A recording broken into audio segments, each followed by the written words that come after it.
Tikkun Kli. In essence, I want to finish Tikkun Kli in today's class. This will be class number 4 in essence of Tikkun Kli. Anything that we haven't completed, we've pretty much done all the material that you really need a class on, and it's not self-explanatory. The rest is, I feel certain you can gain from the book, from reading from the book, the rest of this chapter. And I want to set up to have a quiz open for you guys to take on this section. I would say I would give the first quiz 2 weeks open, meaning you would have until 2 weeks from now. Sound good? You would have until 2 weeks from now, unless you guys want to have it just till the end of the week. I figure since Purim is in the middle, it's going to be kind of difficult. Yeah, everybody agrees we need another week extension. Okay, so we'll do like this.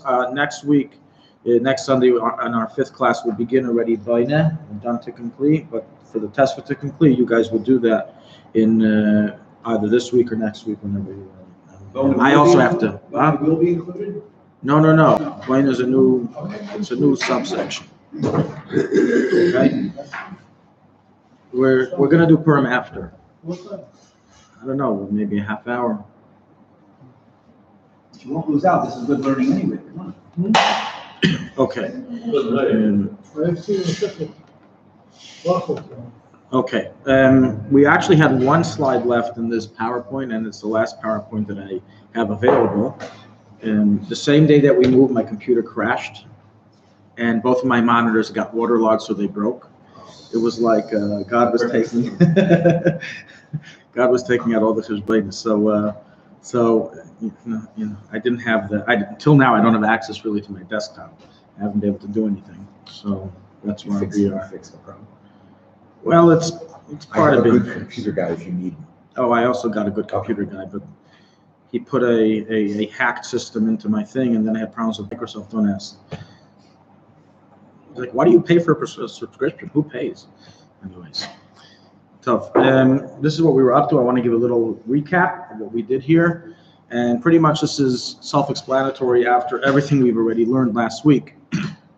But let's review. We said last week we entered into the section of the Isser of Tikkun Kli as it applies to the action of tearing an item. When a person tears an item into 2 parts, for the purpose of making a use with a torn item. So we said, even though you're doing an act of tearing, which can sound like the Isser of Kireya, or can sound like the Isser of Mechatich, every single one of those names that I just said, those malachas have their criteria and to be fulfilled for them to be considered a malacha.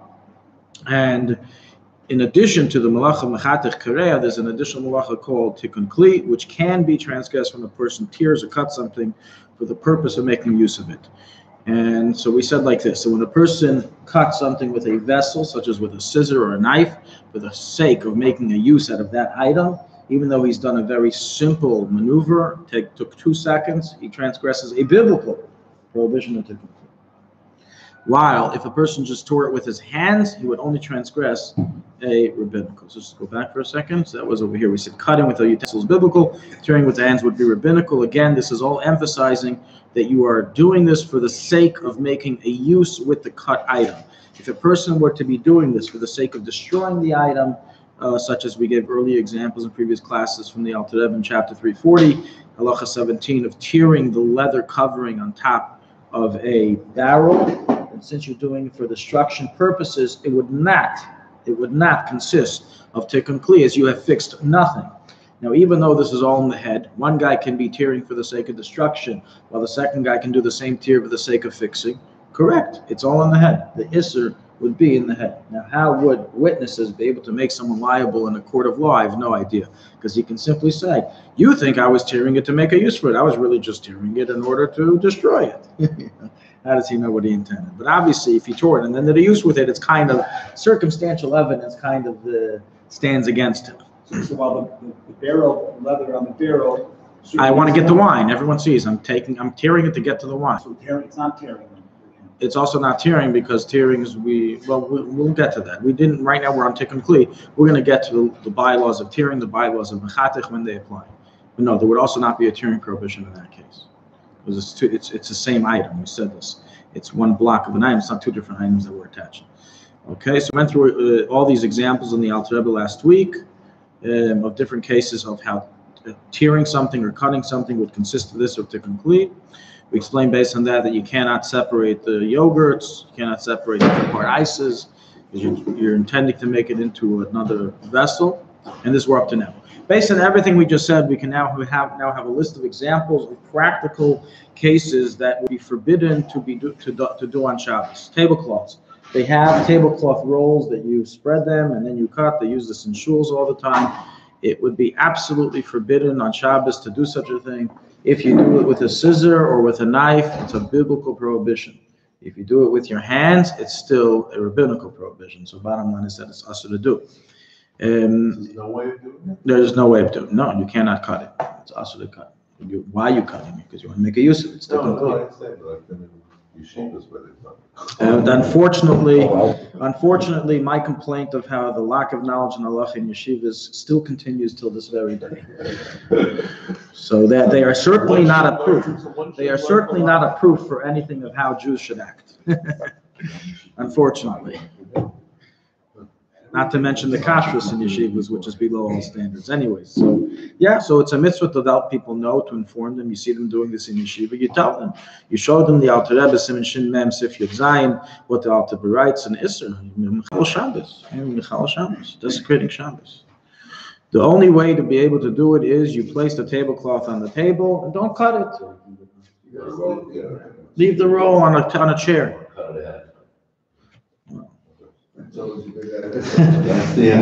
Obviously, prepare it ahead of time or buy separate ones for Shabbos. 100%. That's the best idea. Have a whole bunch of in stock that are already pre-cut. That you buy pre-cut. But push comes to shove. It's not a chumrah. It's like, we're machmir, we don't cut. It's not a chumrah. It's an isser min adin. It's an isser min adin. You're not allowed to. Yeah, but what if you're cutting something only for temporary use? Throw it away, like for example, aluminum foil. We'll have that example here, so let's get to tinfoil soon. It's the same thing with plastic. I'm going to have you guys answer that, but let's get to it. Garbage bags, okay? Yeah, so too. Often they have. Sorry. Often they have garbage bags that come, attached with a serrated area. It's forbidden to cut it. It's forbidden to tear it. Again, technically. The only thing you can do is put the whole thing in the garbage can, and open one up, and then you can use that one. Nobody will notice the difference that there's a whole bunch of folded garbage bags under it. But if you need to use more than one, you're in trouble. And there's no way to do it. Some people erroneously think, those who don't know halacha, that the problem of cutting something is only when you tear by the dotted line. So I won't tear by the dotted line. This is an absolute nonsense. Yeah, This has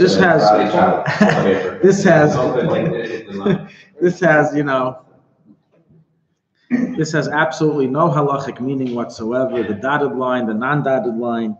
The dotted line is something they do in order to show the person how to cut it in a nice way. But it doesn't matter if you cut it in a not nice way.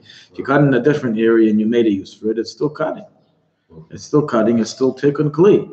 So the dotted line makes no difference. On the contrary, what the dotted line can do is it can possibly add an additional malacha called machatech. Because when you are intending to cut in a very specific measurement, then that can be machatech. So the only thing it gives you, the only thing it avoids when if you want to save aveirus, so you don't want to do two, so you do one, so you cut it somewhere else, so you only get tikkun kli out of it. But a person who doesn't want to do any aveirus doesn't cut it at all. There's no way to cut it. There's nothing to do. So that's to do with garbage bags. And of course, Say it's okay. I am not aware of any place that says it's okay. It would contradict all the sources. Poskim have to work with the sources. They can't make them up as they move along. I am not aware of anyone who comes up with a svara to say it's mutter. Plastic sandwich bags. Plastic sandwich bags, on the contrary, all the malaktim, piskei tshuva, shmir shabbos kilchos, all the malaktim write it's asa. Everybody writes it's asa. Plastic sandwich bags, same thing. If you need a sandwich bag and it's attached and you have to separate one from the next, it's asa to do so on Shabbos. Tinfoil. To use a piece of tinfoil, it would likewise be an isser of tikkun kli to cut a piece of it to make a use of it. Now, we've already explained last week, and who can tell me which case we said this from, even if you're using it for 2 seconds, it's still an isser of tikkun kli. Which case did we say? The toilet paper, not the toilet paper. Well, that's an that would be the same result of the case we said in Shulchan Aruch. We said a case in Shulchan Aruch. How does it work? You learn the Shulchan Aruch, and then you compare. So the toilet paper is a comparison case. But what's the source? What's the source case? Nobody remembers? Remember the meat stuck between the teeth? Oh, yeah. The twig, the toothpick. You're plucking it, you're cutting a little piece of wood off of your myrtle branch that you used to smell on Shabbos in order to pick a piece of meat in between your teeth. If you use the knife, it's a biblical prohibition of tikkun kli. But I'm using it temporarily. I'm throwing it right in the garbage afterwards. It doesn't matter. It's like lashon hara. It doesn't matter how quick you say it. It's still lashon hara. You can use animal fodder, right? Animal fodder, right? Because we'll get to that. That's today's concept. Yes, today's. So the temporary business. I have just very Or branches, a giant branch. Go to your house. Yeah. Another example would be a paper towel that you cut them. They have serrated lines. Whether you cut in the serrated line or you don't cut in the serrated line, cutting the paper towel on Shabbos is an isser of tikkun kli. Toilet paper. Why does all Klal Yisrael not use regular toilet rolls on Shabbos? This is the reason. This is the reason. So you ask me, does everyone agree? All Klal Yisrael uses tissues. Nobody uses regular toilet paper on Shabbos. And the reason is because whether you cut on the serrated lines or whether you don't cut on the serrated lines is an isra tikkun kli to cut the toilet paper. There's maybe an additional issue of kireya. That's okay. When we get to that kireya business, we'll discuss that. But definitely the issue of tikkun kli would be involved in cutting the toilet paper. And therefore, regarding toilet paper, what do you do if you're stuck? No tissues in the bathroom. It said you gotta get a goy, or that you said in your book, you gotta get a goy if you can, or just as much you need. So if you don't have a goy, it's a little uncomfortable or whatever, but if you don't, then you Get a can guy. use- I'm in the bathroom. How am I getting a guy? I don't know. He's saying beforehand. You gotta have a goy. You're pre-preparing beforehand. You're saying you remember. It said you wrote it though. This you remember before you go to the bathroom. And then if you don't have a goy, you gotta do the minimum. You want to read what I wrote? I don't have the text in front Yeah, of say me. something like that. The minimum amount you can use. roll out. The minimum amount, if you're in a real stretch, no goy, no tissue. I wrote that? You wrote the minimum amount that you possibly use. Read please what I wrote. Read please what I wrote. I don't remember writing such a thing. What I do remember writing is that there's two hatayr. One is to have it with a shinoi, is that you break it with a shinoi. And the other is that you flush, I'll explain in a minute, you flush the toilet with the paper inside. In the meantime, you look at it, but these are the two H's. I'll explain. In the case of a bathroom where it's a little different, meaning the rules begin to bend a little bit. I'll explain why. The Chachamim, whenever they gave a rabbinical decree, they took into account what's called kavod habriyos, the respect of humanity. And in various instances, due to respect of humanity, they really suspended their restrictions and the decrees. For example, there's a halacha regarding tzitzis, that if somebody's tzitzis is pasul on Shabbos when wearing tzitzis is only the Rabbanan, so you don't have to tell them, you don't have to inform them, in order so they don't have to take off their clothing and become embarrassed. There's other cases of the like of Sheva al-Tasa that we say even by a biblical prohibition they can transgress an order, meaning even during the week when wearing tzitzis is a deraisa, if it's embarrassing, for example, let's say a chazan in the middle of Shema, he lifts up his tzitzis, and lo and behold, he sees his tzitzis in his hand, and the talus falls below. The tzitzis came off. So so according to halacha technically, what does he have to do? Immediately remove your talus, go search for a new one. It's very embarrassing. What are you going to do? You're going to remove your talus from everybody in the middle of Shema, go search for a new talus. So the halacha is in such a case because a kavod habriyos will allow you to passively transgress a biblical prohibition the Chachamim allow.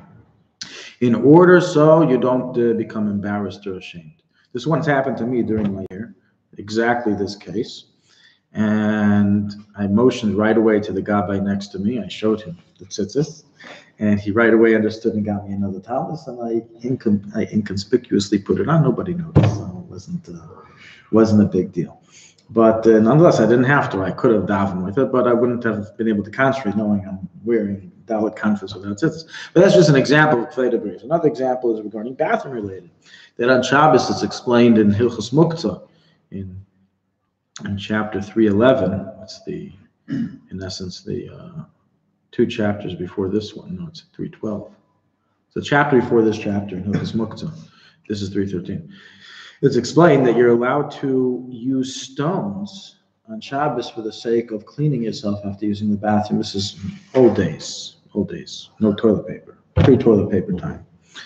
Stones are muktzah. How can you use them? For the sake of kvei brius, the chamim is suspended the isra of muktzah. So this is a very similar case. To take a scissor and to start cutting your toilet paper with a scissor and be nisur deraisa, the chum don't have the power to allow that. But nobody cuts toilet paper with a scissor anyways, not that I know of. Right? So to use your hands is only the Rabbanan. But in case of the Rabbanan, when it's for kvei brius, perhaps you can be lenient. So this is the svara that the poskim bring up to help to justify in a time of need to allow tearing toilet paper. I mean, there's nothing available, there is no. Bottom line is like this. The poskim conclude that it should not be done in the regular way. You should do it in an irregular manner. Such as, for example, use your elbows to tear it, and then it will be a double d'Rabbanan.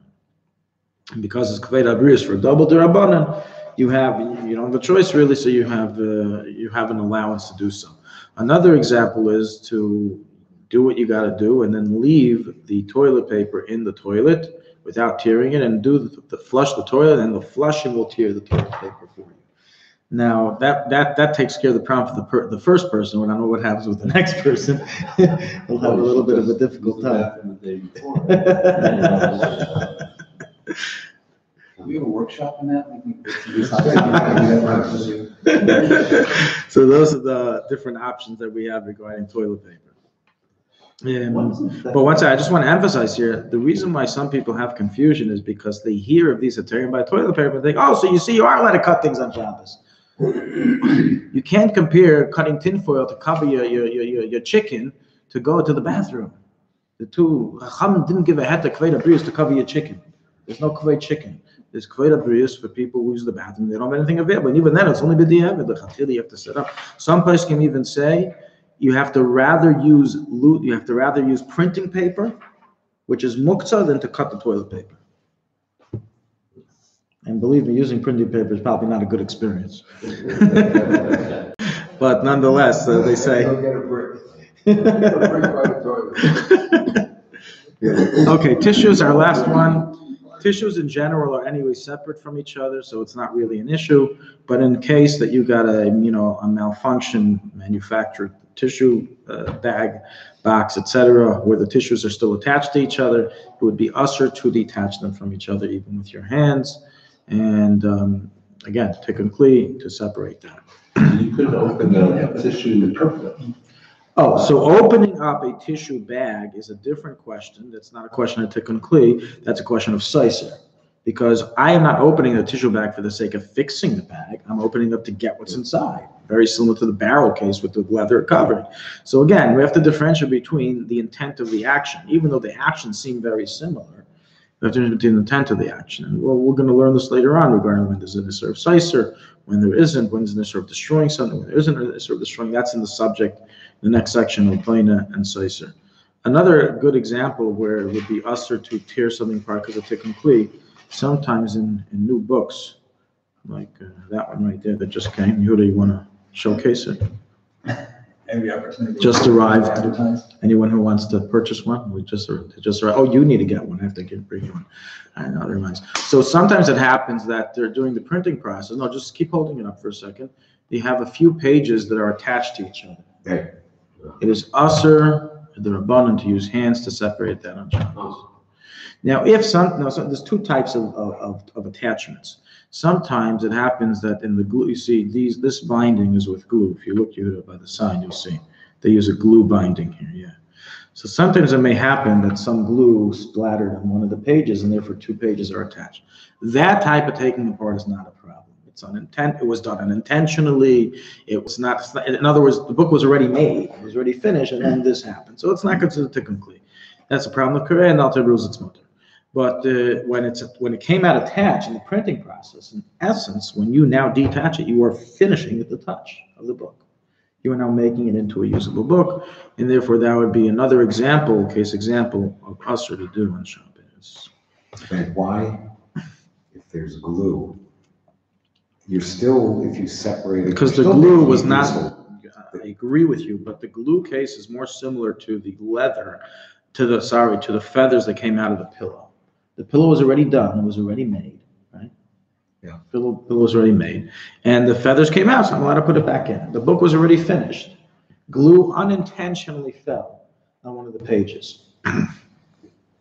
It's a good question. It's a good question. But nonetheless, the Alter Rebbe rules clearly, it's mutter. It seems like it might be obvious why the perforated bottle cap that you got to actually twist off to break something is not like these other ones, but can you address that, or is that? So, there are other tikkun kli issues that will be addressed in the Baina and Seiser category, and that's just the way I arranged it in the book. We could technically address it now, but I'm going to wait to do it, because it's like, I have a whole section on opening cans, because then everything comes into play in those cases. Baina, Seiser. So I put it there after you learned all the bylaws and all the possible malachas, then let's analyze these cases. So we're going to wait to do it then. Okay. Back to the tissue, opening the tissue package anew on Shabbos, and maybe give a final verdict. So those of us who may do that, we won't do that this week. We won't want to do that this week, maybe. Maybe you won't come back next week. I'll tell you this. Anyway, so no, the answer is that yes, it's mutter, and obviously you can't do it in the areas where there's pictures or there's letters because of erasing. But outside of those parameters, it would be mutter, because you're simply breaking into the item to get to what's inside. We already said you can let it break through the leather. There is no issue of kireya here. It's one piece, even though technically you can argue, and it's a tzarchin, but l'maisa we rule it's mutter. That the way plastic today is made, is that they take these little plastic beads. Ever see how it's done in the factory? They have millions of these little plastic beads, and they then melt it. They melt it and they form things out of it. That's how it's done. In recycling, they do the same thing. They put it through this process, turn it back into the beads, and then they melt it again and turn it into metal. So you can argue that plastic is made from many different pieces. So when you tear plastic, you're tearing two different things. So maybe it's the correct provision. But if you want to get super technical, let's use some science. Everything is made up of atoms. So when you tear two pieces apart, you're tearing apart the atoms. It's like, there's no end to this. So, well, one atom, right, but I'm tearing apart one atom from another atom. Two atoms were buddy-buddy, now they're not anymore. I think you're at the level of molecules, not atoms. Okay, molecules. You're separating something, bottom line. Might have Hiroshima on their hands, whatever. Okay? So I'm just saying that it's far-fetched, and there is a place where we no longer apply this occur, and bottom line is it would be mutter in such a case to open up the tissues, very likely even by the dotted lines. I personally don't do it because I also grew up with the dotted line syndrome, and so I avoid it open by the dotted lines. So according to halacha, there's no real reason to avoid cutting the dotted lines unless you're intending to make it a very a nice opening. If you're intending to make it a nice specific opening, that's a problem. But if you're not intending to do that, and you're just intending to get it open to get those tissues out already, then the chayur makes no difference. You do by the dotted line, you do somewhere else. Anyway, so we'll save that. Okay. Any questions before we move on? Just how do you define what a vessel is? So it seems like a piece of paper wouldn't. So in halacha, well, first in English, I don't know why they always define a vessel as like a ship, like a huge ship. That's a vessel. I don't know why they don't use the term vessel really for what we call kalim in Hebrew, but How about utensil? I think utensils are people more associated with food. It's got the word use. Right. Okay. Anyways, Usable for something. Yehuda, what's your arbitration on this? What, I would say something usable for something. No, what's a better translation for kalim? Oh. No idea. Vessel or utensil? I've always vessel, I would say, because utensil connotes, a fork or a knife. Yes. Yeah. Okay. Vessel. Anyway, so bottom line. Sorry, what were you asking? So it's like a piece of paper. It doesn't seem like. Right. So according to halacha, very good. That's why we learn. According to halacha, the viewpoint of halacha of a vessel is anything that you've turned into a use. I don't care what it is. I don't care what material it is. Okay, so I want to just do a little synopsis on what I'm giving you guys homework to do for the rest of the week. This was actually up already the past 2 weeks to do. Anyone do it yet? About 10 pages, Phil? You did it? Most of it. Okay, good. So let me just emphasize some points here. So this, I'm mentioning now, we're not gonna have another class on this. If you have any questions, you can always put it up on the discussion tab. And Emerson next Sunday will begin straight from Baina. So it's as follows. In number 5, it discusses the laws of tikkun kli by foods. This means is that if a person, let's say, cut a carrot in a pointy way in order to get a piece of meat out of his teeth, does he transgress tikkun kli? The answer is no. There is no tikkun kli by food items. It's not made to last. It doesn't. Anyway, so bottom line, as you see over here, it's explained that by food items we don't apply this or tikkun kli unless you are making it to last. If you are making an actual vessel from a food item, that's the case here. Plucking. Oh, that reminds me. I have a new feature for the class to get it out. Hope you guys look along. I'll make this a little bigger. It's not so readable. Page width. Is that what we want? Make it only a tiny drop bigger. Okay, gotta call you back at 12:30 unless it's quick on a shoot. No. How do we zoom this thing in? Anybody know how this works? Pull money down? Is that the best it'll go? Okay. There we go. Oh, it doesn't show. It does show. Okay. So right there. Okay. This case of plucking. That's a case, plucking meat from a branch to use as a funnel. That's a case where you're turning it into a permanent use, and therefore the Alter explains that it would be an issur of tikkun kli. So we don't always say, it's not like a clear-cut law that whenever it involves food, there's never tikkun kli. In general, there isn't, because it's food and you eat it and you get rid of it right away. But, and that's the only case where we'll apply the temporary law, that if it's temporary, there's no tikkun kli. But in the case where it's not going to be temporary, we would apply the issur. This we already did, this case for the sake of the mitzvah. As you remember, we explained that if it's done for the sake of the mitzvah, then it is, we explained regarding plucking the grapes off a hadas, that it could be an issur of tikkun kli if you don't have another myrtle branch available, and it'll be machshir, the myrtle branch, for use. However, if you don't have any use for the myrtle branch, because you already have kosher myrtle branches by your lulav, and you're just plucking off the fruits in order to eat them, not to fix the myrtle branch, then it is mutter to do. So I think you asked this question, right, Dan? Yeah. Regarding it. So you understand the answer now? The difference of cases is that when you're doing something with intent, if I'm plucking off the grapes in order to make a use of the hadas, such as to make it kosher, then I just did tikkun kli, because that was my intent. But if I'm plucking off the grapes just to eat the grapes and I couldn't care less about the hadas, I don't need it, I have enough on my lulav, then you didn't intend to fix it, so there's no tikkun kli. Well, I understand that, but the issue was, if you don't have another one, Correct, that would be tikkun kli. even without intent to fix it. Very good. That's why I said you need 2 conditions fulfilled in order to not be over when you don't intend. Number 1, you don't have intent. Number 2, in the end of the day, you're not going to use it. You're not going to make use of it. For the sake of eating. And there's no practice. So there's a whole discussion in Pesachim regarding makib and patish for the sake of, on food for the sake of eating. So just for example, if, they sell in the market, they used to sell in Yerushalayim, they still do very, very salty fish. It's inedible until you get rid of the salt. It's like, it's dangerous. It's a sakana to eat. You have to get rid of the salt. It's covered in salt. It's white. You ever see it? The whole thing's coated in salt. So how would you, so you have to wash it off, and then it becomes edible. So the Shailon Paiskim, does that involve tikkun kli? You're fixing the food. You're making the food edible now by washing it. So the Alter Rebbe rules that there's absolutely no issur of tikkun kli by food. In other words, like this. Tikkun kli only applies to inedible material. Taking an edible material and making it fit for a purpose, for a use, is tikkun kli. Taking a food that is currently inedible and making it edible is not tikkun kli. What's possible is you'll transgress cooking.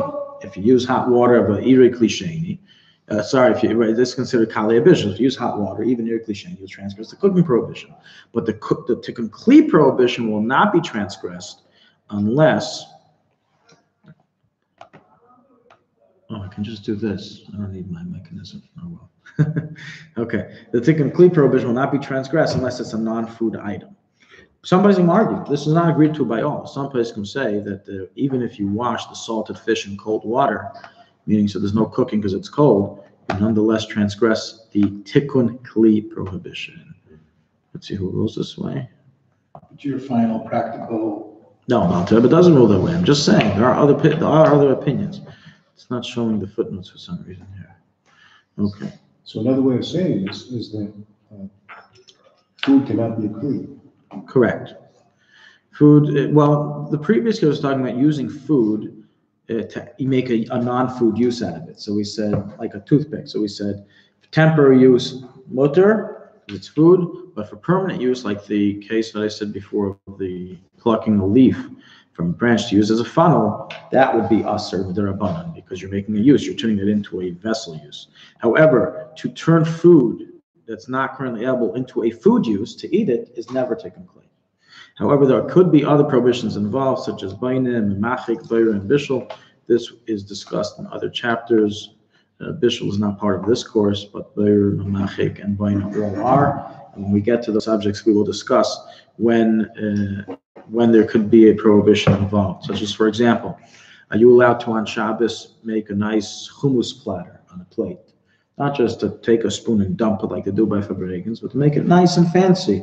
Make a little swirl, a little, hum and hat on top. Those pointy hummus middles. Pour some olive oil inside the middle. Make it nice and fancy. Is that an isser of memachik? So we will learn when we get to it. When the limitations and restrictions, when there are restrictions and when there are not. It's not tikkun kli. In the end of the day, it's built off tikkun kli, but the malacha is not tikkun kli. Correct. The malacha is not tikkun kli. Many malachas have to do with the fact that you're fixing. There's a rule that if you anything you're doing on Shabbos, it's not to fix it, to destroy your pater from Hamakalka pater b'Shabbos. So in essence, all the malachas of Shabbos, all 39, have an aspect of fixing in them. Otherwise, they wouldn't start. Tikkun kli is that is the malacha. The malacha is the fixing. But the others is that this type of fixing. This type of fixing. When what's bishul? You're fixing a food to be edible through heat. It's called bishul. Right? But you're fixing a food to be separated from its waste or all the unwants to be served. So there is always a fixing aspect. Okay, this is okay. We can skip this. Oh, a practical example: somebody needs to take half a medicine capsule or half a suppository. Usually for children, they only get half doses a lot of times. So can you cut that on Shabbos? That's our question. Is it mutter to cut it on Shabbos? What do you guys say? You guys rule based on everything we learned. It's a food item, isn't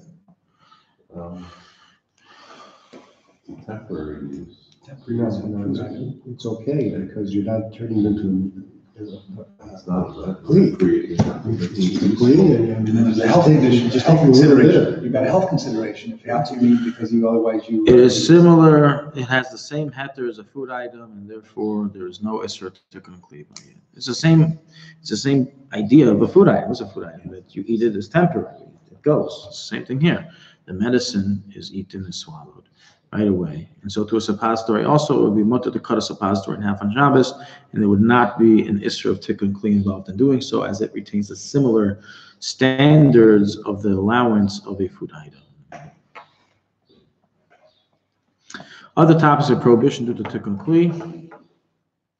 So there are other subjects which we will not be getting to here at all. It's relevant to other subjects that we will learn later on. Folding clothing can involve tikkun kli. That's actually not part of this course. That's brought in chapter 302.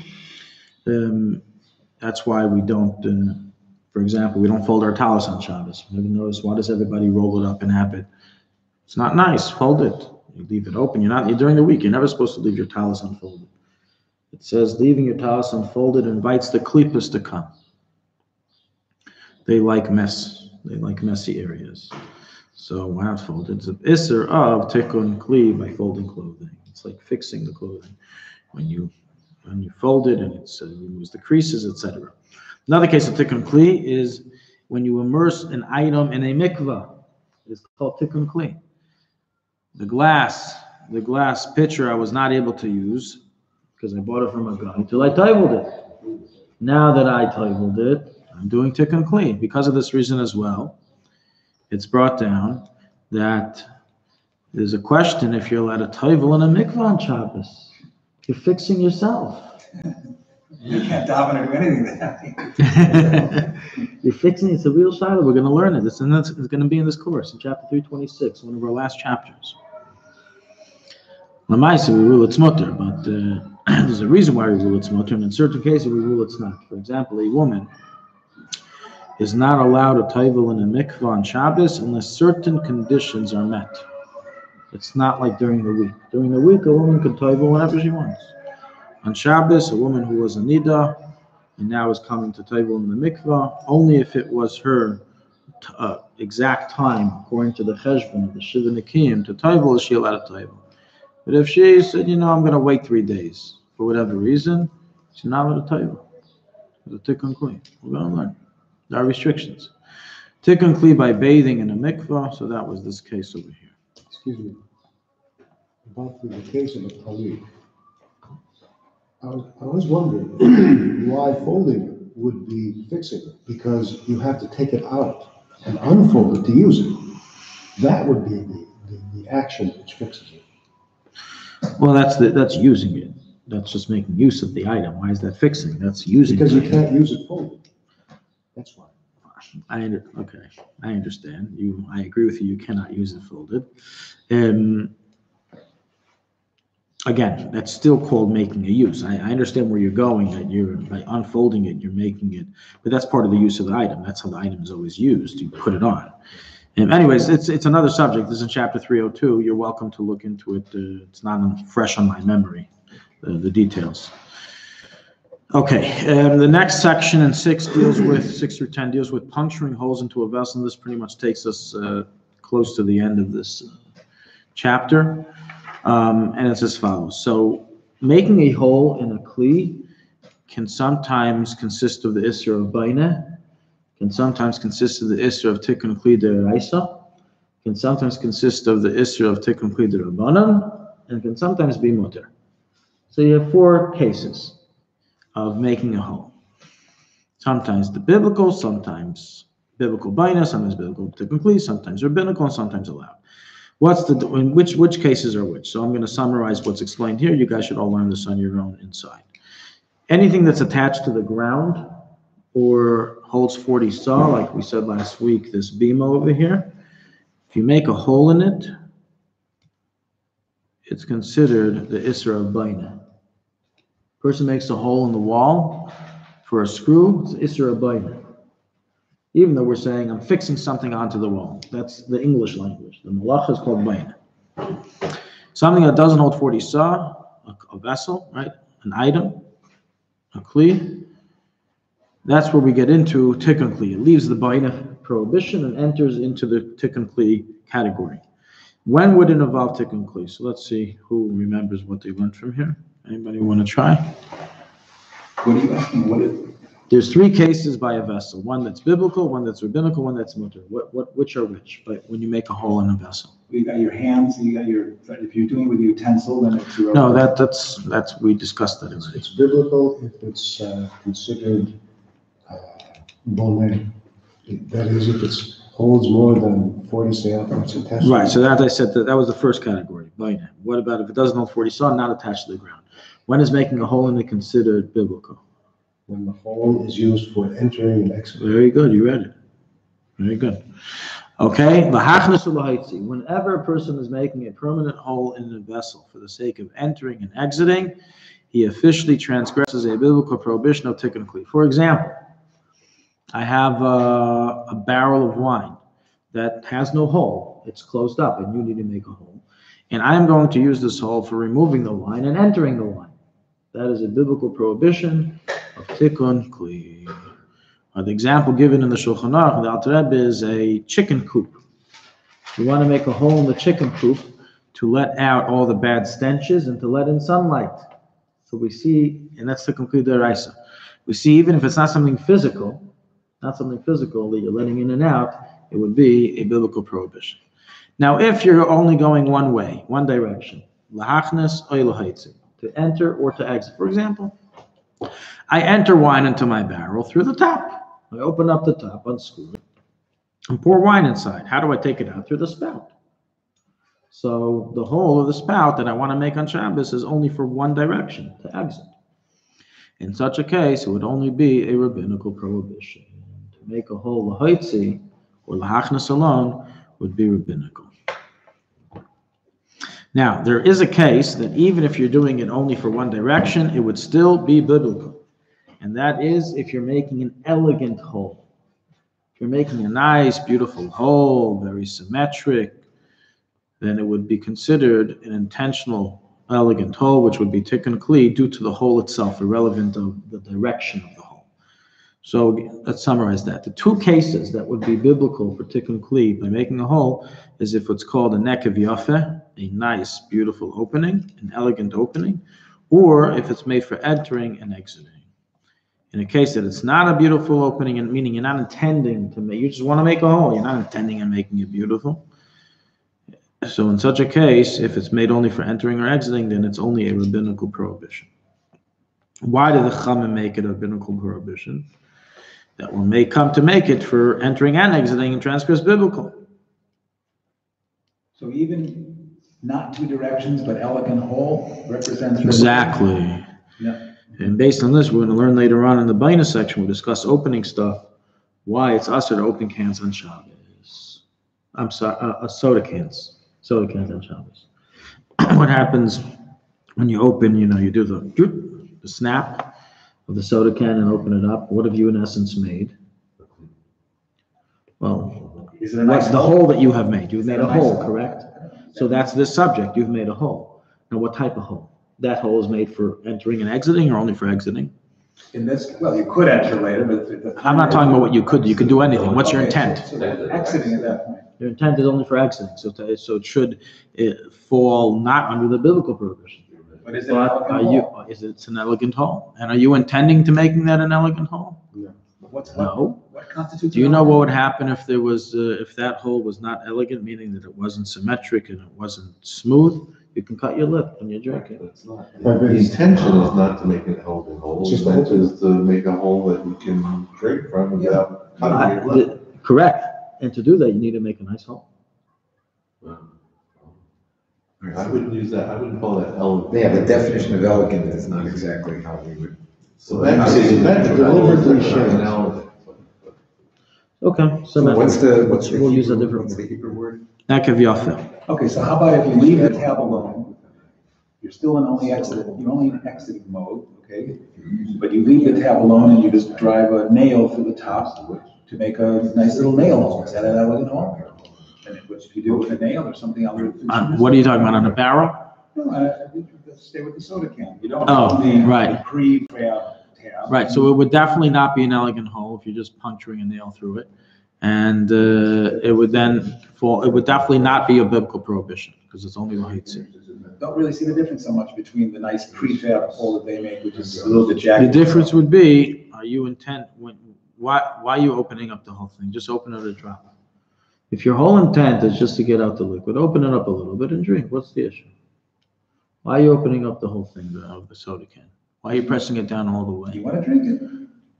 To do that, you don't have to open it up all the way. Open it up half. Why do you have to make the perfect hole that they made for you? Do you honestly believe that the manufacturers of soda cans throughout the world did not have a designer come and do it to make it look nice? Honestly. Yeah, I don't think so.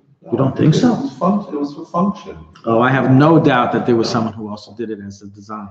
So Now it's aside for just air and function. flow. an aesthetic thing. It's not beautiful doesn't mean a hole that's been made to make it more usable. It's an aesthetic thing you're saying, not just usability. The factor is the usability. Elegant doesn't mean it's all so finely crafted, so it's very usable. That's not. Correct. How about In the head. instead of elegant, say deliberately shaped? Okay. What? Yeah. Deliberately shaped. Deliberately shaped. Deliberately shaped. The nail also could be there. You got a nail. No, you're not interested in the shape. You're A just nail interested in the man- hole. In all cases, you're interested in getting the contents out. Correct. The question is, in the process, are you also intending in making a specific type of hole? Is the intent on making a hole, or is the intent of making, in addition to a hole, a specific type of shape or a specific type of hole? Anyways, we'll get to this later when we discuss the can case. We'll have a lot to argue about in those cases, so We can save that. We can save it for How that. come the bottle cap, perforated bottle cap doesn't fit into one of these? We'll get to it. We'll get to it. Should just be a sort of Come on, soda. So nonetheless, we still have the rabbinical prohibition.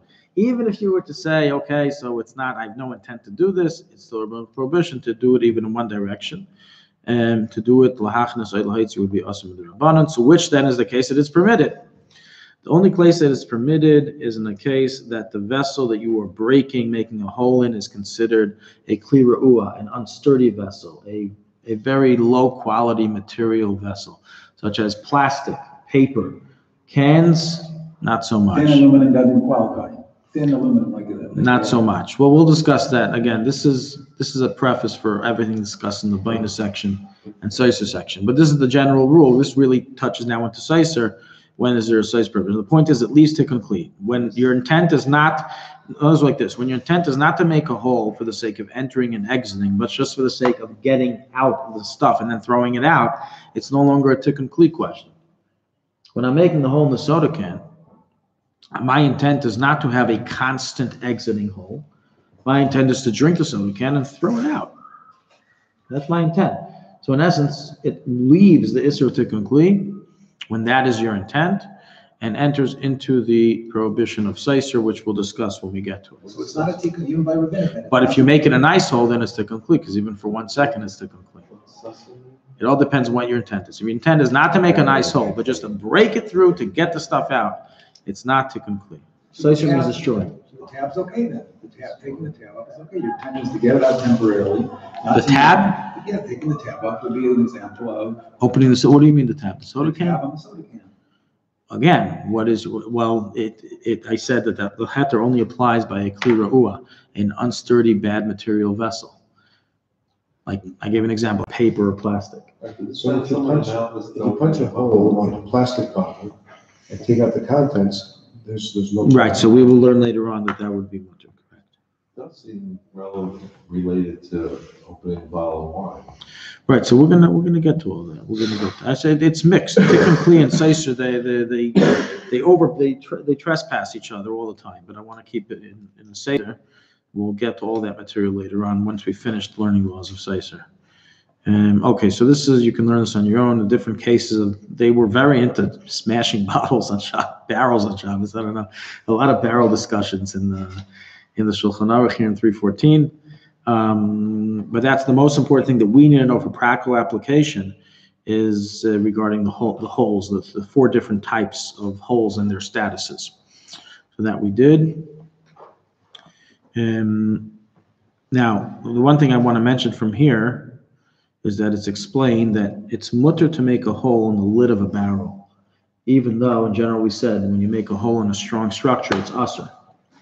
Nonetheless, you're allowed to make a hole in the lid of a barrel because the lid is in essence a removable cover, and you're accomplishing nothing by making a hole. So you haven't really fixed anything, you haven't really done anything. The exiting area already pre-existed.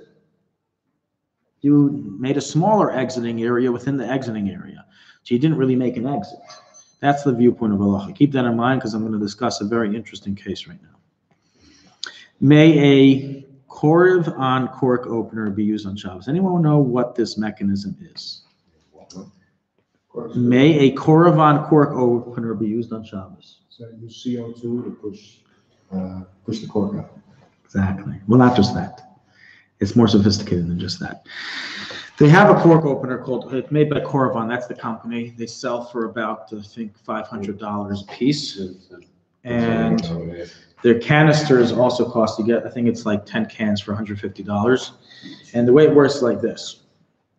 And the person who asked me the Shiloh, after I was done going through with him all the details of understanding how the mechanism works, and I did my own independent research on it, I contacted the company to figure out some details to give a halachic decision on it. But I told him, this is such an expensive gadget. How expensive wine do you use? He says, I use regular $15 bottles, $10, $15 bottles.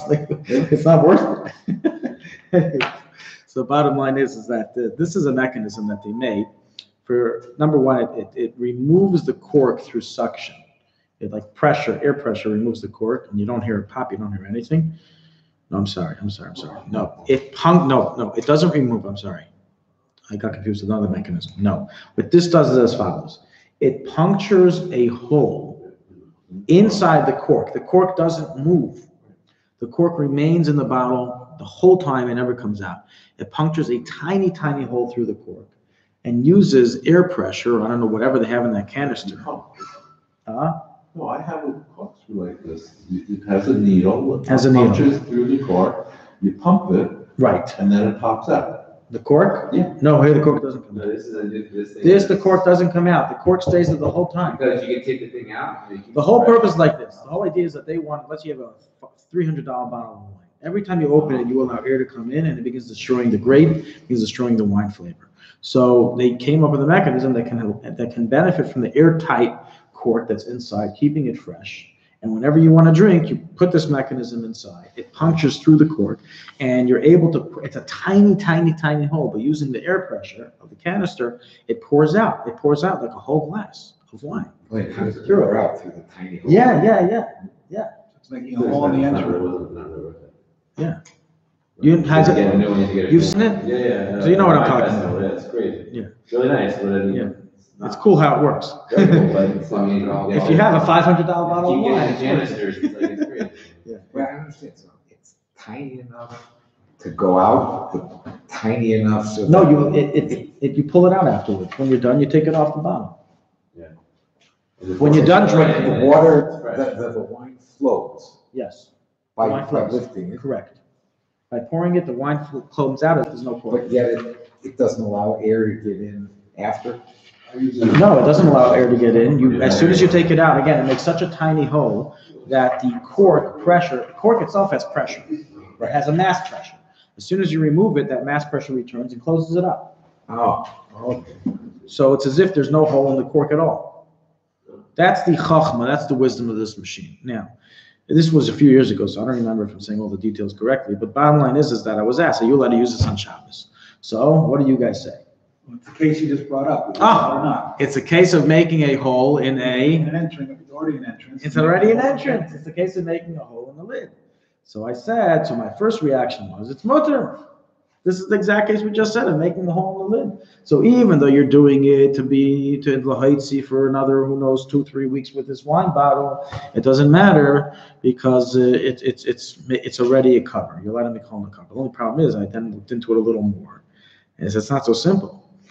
The machine, the mechanism enters air, enters, I forgot what it's called, it enters something in the canister into the wine bottle, because what happens like this: as soon as you puncture a hole, air comes in and begins eroding the wine. So in order to prevent that, they enter something from the canister into the vacuum between the wine bottle and the top of the cork to prevent oxygen from entering. So this hole ends up being what? A hole for exiting and entering. And this I didn't tell you, but when you make a hole in a cover, it's only mutter if it's a one-way direction. If you make a hole in a cover for two directions, achnos lights, it's similar to the biblical prohibition, and the chachamim prohibited it.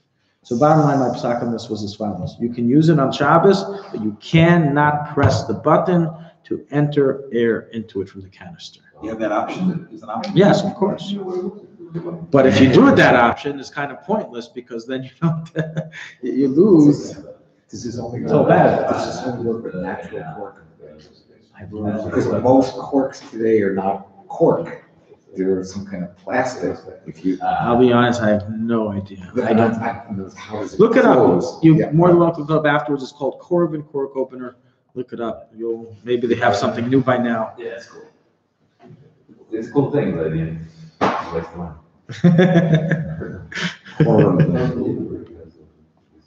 It's cheaper to buy new wines and let it go spoil after Yeah. 1-2 weeks. It's on sale. It's not for how much. Oh, thank you. How much? How much? $280. It's on sale for $280. That's the motor. $437. Okay, anyway. Okay, the next case is talks about removing the ice from vessels. Again, you can do this on your own. It's not really a big deal. No real practical application that I can think of other than that exact case. If you want to remove a knife from a barrel on Shabbos, then you got to know this halacha well. But otherwise, I don't think it comes up too often. Unplugging the whole of a barrel of wine, that also something will take complete. You can go through this on your own. Then this is important. 11. And what unplug a drainage pipe on Shabbos? So it's discussed that if your drainage pipe got stuffed up, then removing the blockage from the pipe on Shabbos is only mutter, because it's like fixing, in essence. So it's only mutter if, in a case of great loss, it'll cause flooding in your house if you don't get rid of the stuffing. And even then, you're only allowed to get rid of it with a shinui. So that's regarding a drainage pipe. Let's take that case and discuss a more common case example of what happens if you have a stuffed toilet or stuffed sink. Are you allowed to fix it on Shabbos? Take stuff out, take a plunger, pump 1-2 times and get it all out. So the answer is it's mutter. The Poskim discussed the Shaila, and the Poskim write that it is permitted to be done. And the reason it's permitted to be done is because it's not the item is not considered broken. It's not considered broken. You're removing the mass that's inside that's preventing future water flow, but it's not really considered broken. There's nothing broken in the actual pipes and the actual etc. So by a regular, toilet, regular sink that just needs a little 1 or 2 pumps, you're allowed to do it with a plunger or even with a snake. They have these plumbers, they use these huge long snakes. You can use that as well as you're just moving something out of the way. If somebody's standing in the middle of the door, I want to come in for Shabbos. 3 people are talking about the door and I move them out of the way. I didn't complete.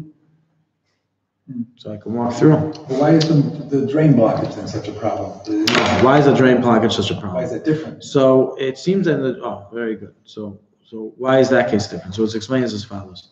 The place can understand that case is talking about a case where this is a very, very severe blockage that takes some professionalism to fix, to get rid of. And that's where we do say, and look what I wrote over here. Over some places in Little it's only if it is a common occurrence, it's not completely stuffed. In other words, they say that there's some limitations in the case.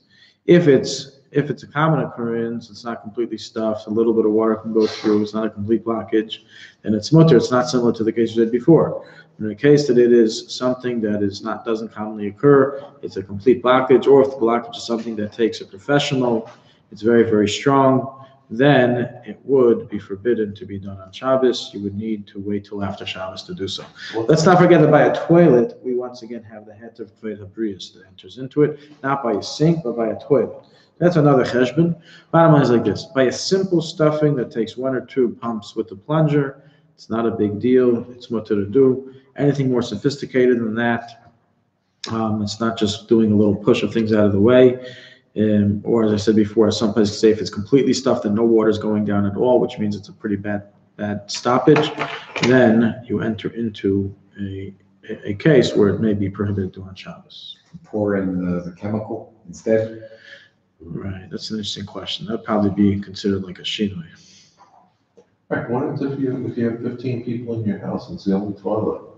Right, so Tzfat Habrius, correct. So as wrote over here, you can ask a guy. Call a guy. It's not so easy to find a guy in the spot. Not be good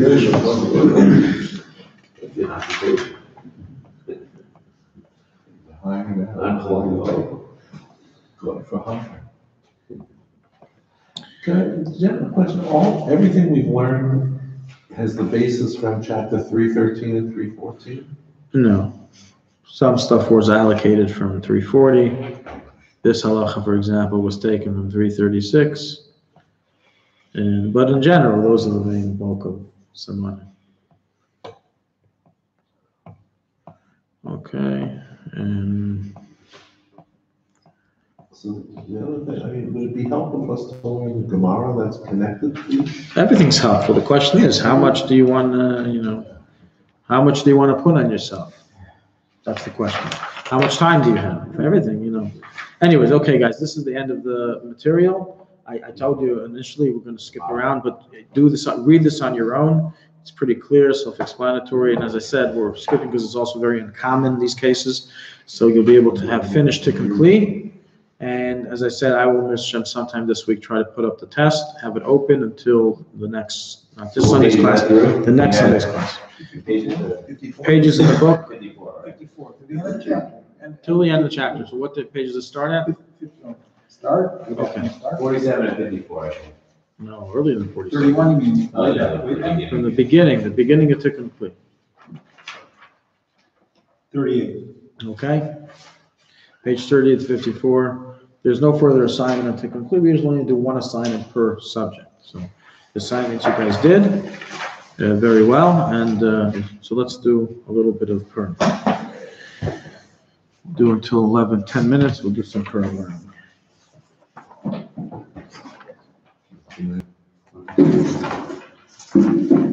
No, workbooks yet? No what? Workbooks? No, they didn't come in yet. They didn't come in yet. Okay, works in Friday and Purim. Obviously, there won't be a class Tuesday night for the Rosh Hashanah people. Right? No class Tuesday night. Okay. Let's go through. We'll begin with Tainus Esther. Tainus Esther begins tomorrow, Monday, at the same time that all fasts begin, which is Aleisa Shachar. Well, the times were printed here earlier.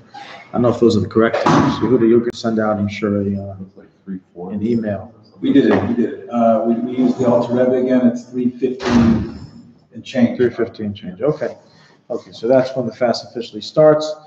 Anyone who's sick, anyone who is a woman who's pregnant, a woman who's nursing, they're all exempt from this fast.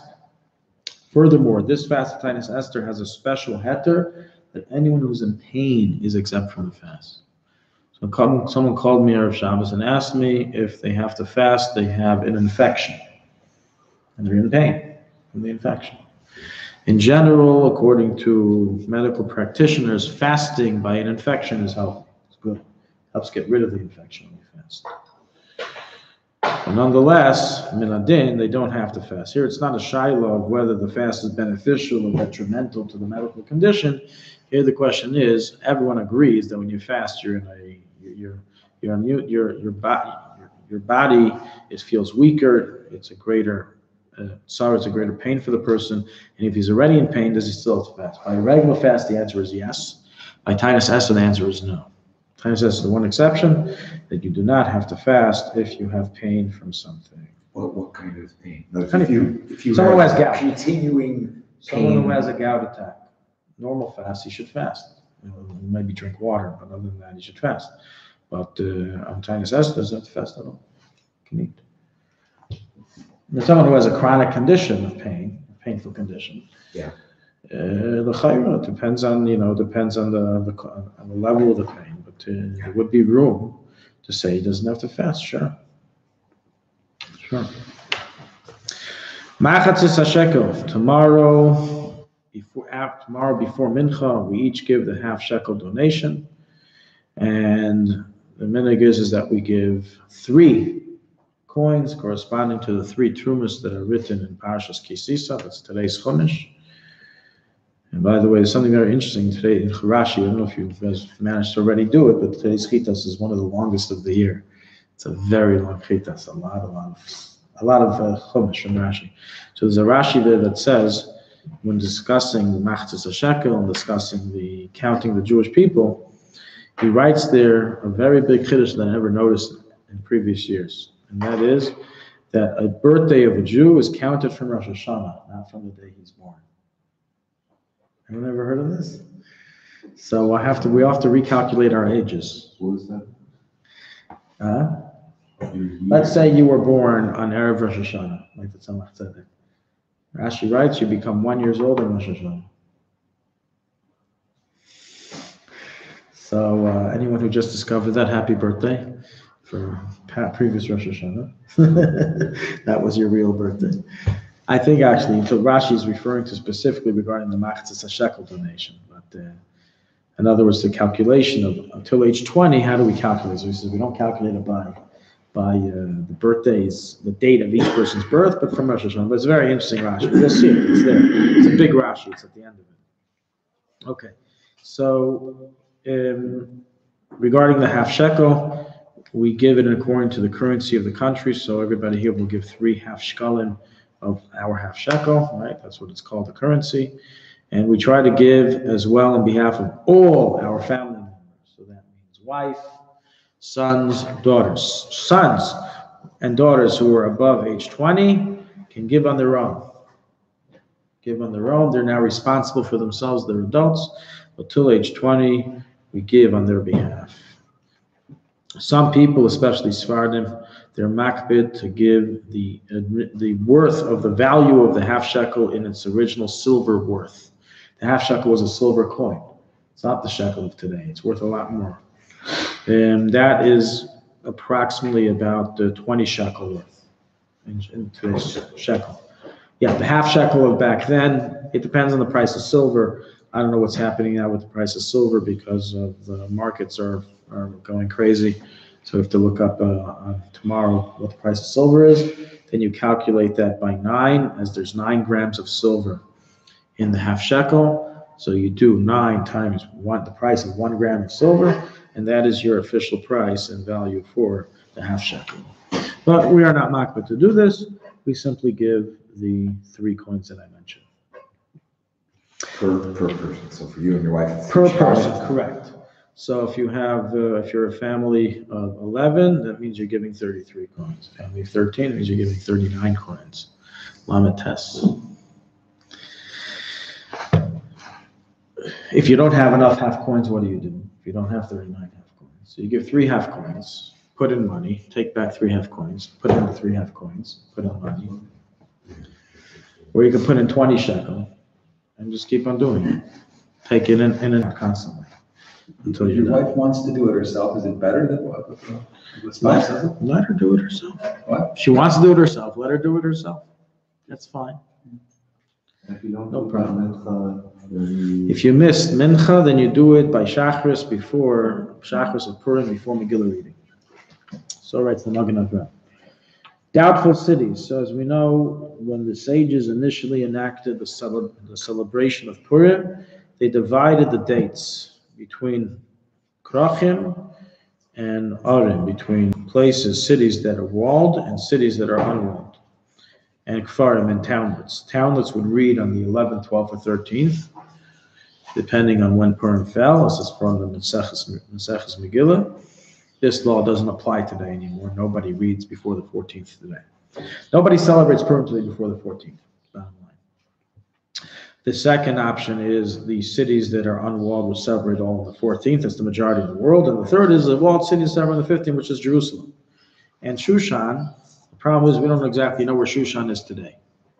So even if somebody were to be, has the merit to be in Iran for Purim, and he's visiting the kever of Esther and Mordechai, he's right there by Hamadan,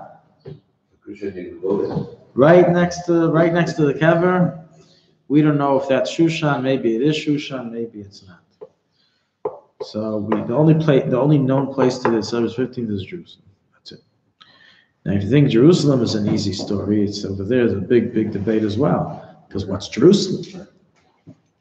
What's the finest Jerusalem? We have about 50 opinions. Do you define Jerusalem only as the exact walled area of the old city where the Ottoman Empire erected their wall? Or do you define it as the wall area that surrounds all the way to Sanhedrin?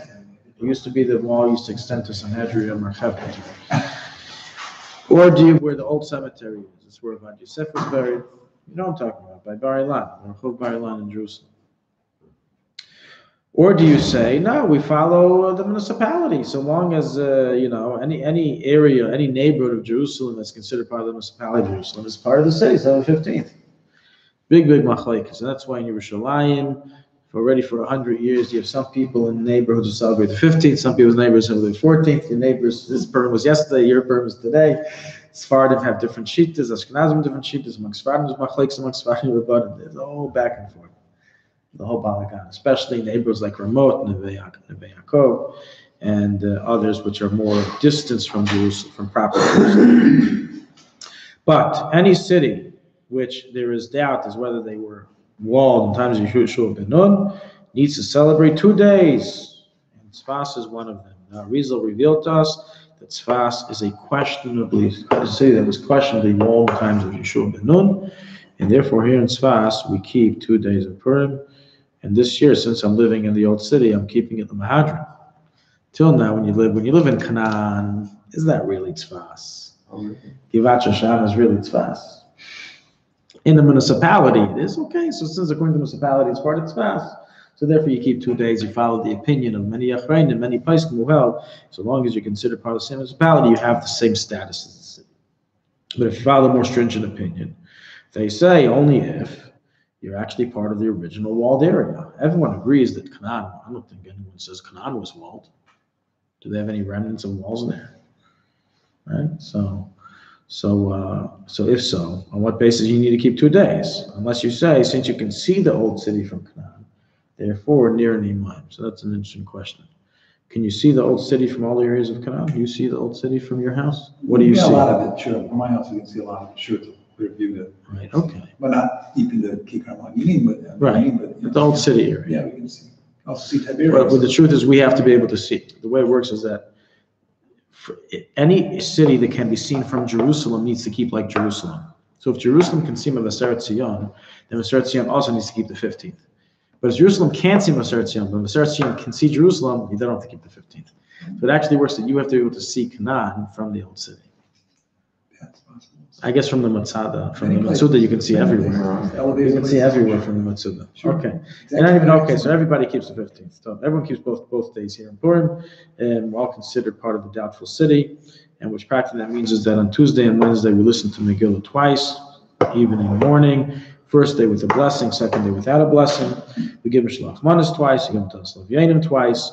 We say Al Hanisim the first day, some places say also the second day. So we don't say the second day, we only say the first day. That's the minhag here. Al Hanisim. Could you repeat that? Al Hanisim only say the first day, not the second day. But others do say both days. Others do say both days. That's the minhag here. And regarding everything else, it's the same. We hear Megillah twice the next day. Shlach Manas, Matalsev Yedim, Purim Seuda, drinking, festivities. We do it twice. So here we don't have to travel to Jerusalem to gain another day of Purim. Here we have it on our own. Okay, I'm going to end over here. Mir Hashem, maybe if anyone is around or interested, maybe we'll continue studying these laws between Mincha Meir today and tomorrow as well. Sure. You said last year that the Sasha and Esther is very familiar to us? Correct. Some say, not some say, based on my research, the vast majority of sources, there's no woman Shiur. All point to the fact that Esther is buried in a little townlet next to the Lebanese border, 20-minute drive from here. I forgot the name. Turn yourself off? I've been there. I'll turn it off right now. Okay, Not just that, but it's brought down that it's a minhag of Tzfat residents to do a Shushan Purim